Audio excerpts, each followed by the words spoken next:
Welcome to my brand new channel. I wanted to share this wearable eye lace makeup that I did to attend a fashion show. First, I primed my eyes and used the Kat Von D My Vida Loca palette in the shade Love. I didn't have any red eyeshadow, so I took a blue-toned red lipstick for the outside corner. This is Bite Beauty VIB Rouge. Using a lip brush, I spread the product around to create the shape that I wanted. I then took a duo fiber brush to blend the edges.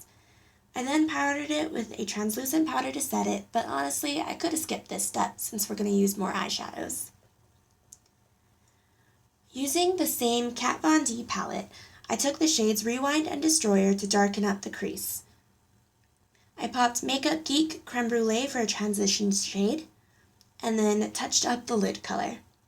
I felt it wasn't quite red enough, so I added more lipstick to the outer corner, blended, and then patted more Rewind and Destroyer on top and blended yet even more.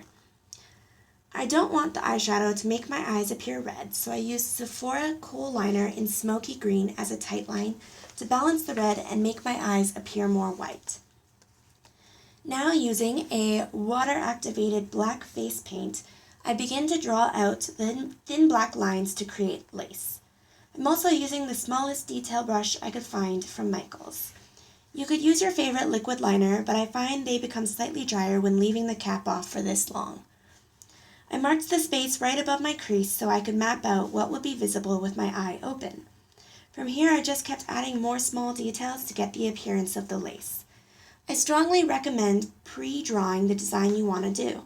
It'll make your life easier, I promise. Also, don't be surprised if all the detail in your drawing doesn't make it onto your eye. You just kind of have to roll with the punches. I'll link my original sketch below in the description bar.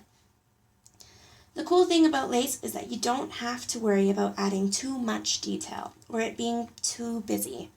Just keep adding until you reach something you're happy with.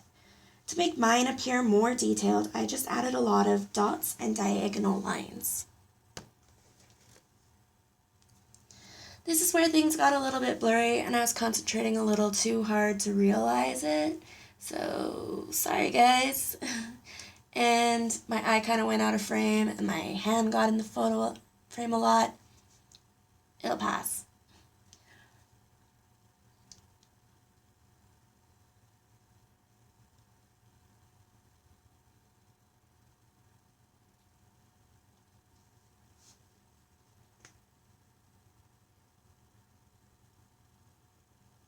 Okay, so moving on to the bottom lid, I'm putting down some Rewind for a subtle red to match the top. Then taking that same green pencil, I tightline the entire bottom ridge, being sure to just push the skin and not pull downwards. Taking Kat Von D in Lemmy, I patted it on top of the liner and blended it into the red.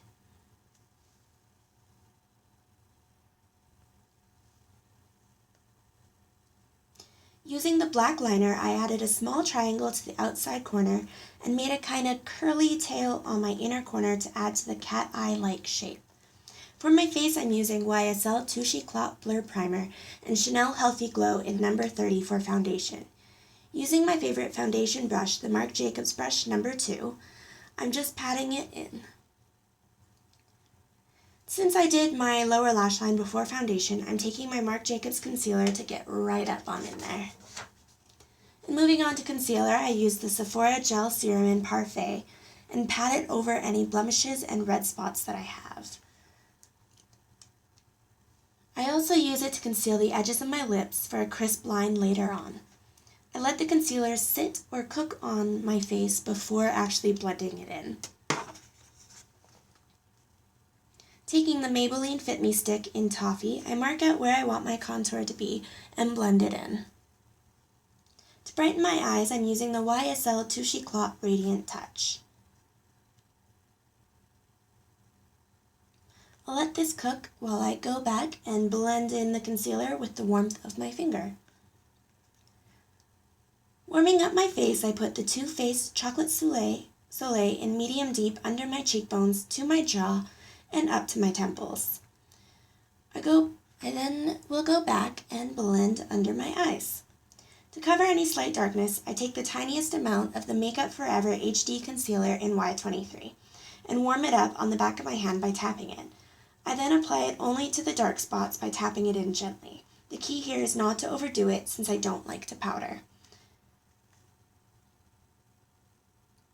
I fill in and comb my brows using the Milani Easy Brow in Natural Taupe.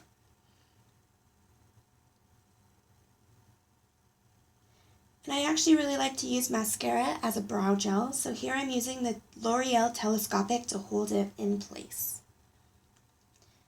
Going back to my cheeks, I'm using a neutral pink blush, NARS VIB Gulu, or at least that's how Pronounce.com says it is. And because I like a heavy contour for a night out, I'm adding the darkest contour shade from Kat Von D to the deepest part of my cheekbones. And for us skinny fats, this is my favorite part. Instant jawline, aka no more saggy chin. Using the same dark shade, I go all the way under my jawline and make sure to blend it really well. For highlight, I'm using Kat Von D Thunderstruck. Thank you to Samantha for that one. And just a little boop on my nose. Curling my lashes, I'm then going to put a base coat of Benefit Roller Lash to hold the curl top and bottom.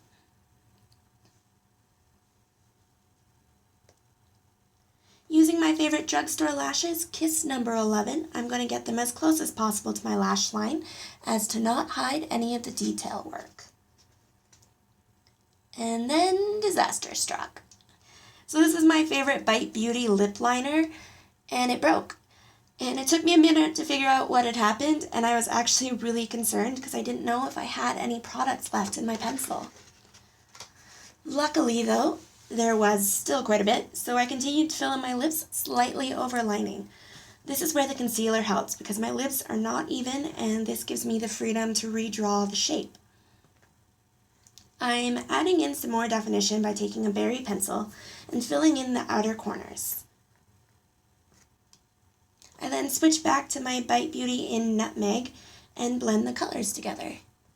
I'm also going to pat it all in with my finger to blend it. And that's it.